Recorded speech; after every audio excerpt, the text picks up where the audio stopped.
Today we're going to be making some lightweight grits. And this is a bit of a departure from our other cooking shows we've done. We're going to take a step away from the bulk rationing system used on most NOLS courses.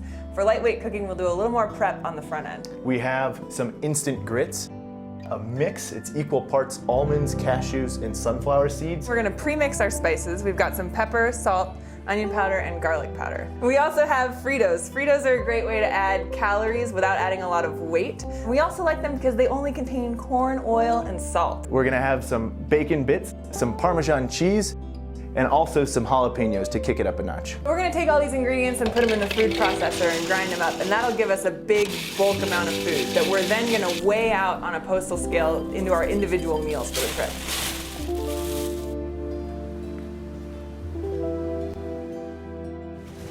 We have the grits mix that we prepared in the kitchen. And we have our stove here. Today we are going to be cooking using denatured alcohol. You'll notice it's a lot smaller than the typical 1 liter bottles that you bring for a typical stove. And the stove itself is also a little bit different. You can see there's a construction with a Red Bull can inside of a Diet Coke can, and then there are holes punched in the side. We are going to be using 5/8 of an ounce of fuel, and that'll give us just enough to boil the water. And we're going to be cooking today on a caldera cone cooking system, which is made by Trail Designs.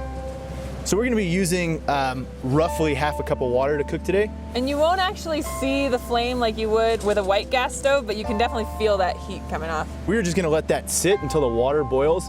It takes just under 10 minutes. This is a homemade pot cozy. You can make this out of insulite. There's a lot of different materials you can use. Once we have boiling water and add the grits, we're just going to take our pot and put it right in the koozie, and that will allow it to stay insulated and hot and actually continue cooking without needing more fuel. We also brought along some mashed potatoes. If you go a little overboard on your water, you can add some potatoes to help act as a thickening agent.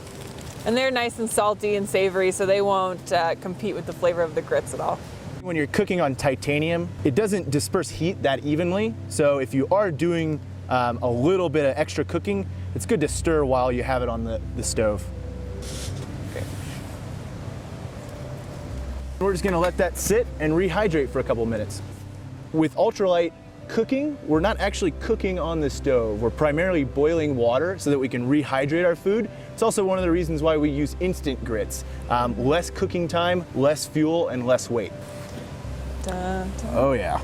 So this is about what we've got going on here. Perfect consistency.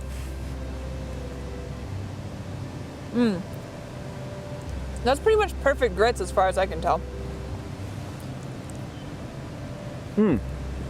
Yeah, great flavor.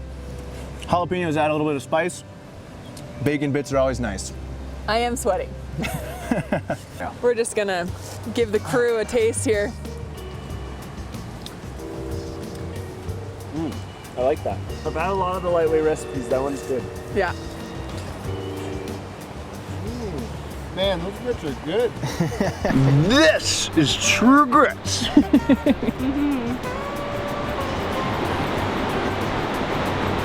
quite delicious. Spicy. I like it. You're kind of hogging it, Kyle. You get a shot of this. You have some on your face. Oh. I'll take that back. Either one is okay. It's good. Cooking show. And those grits.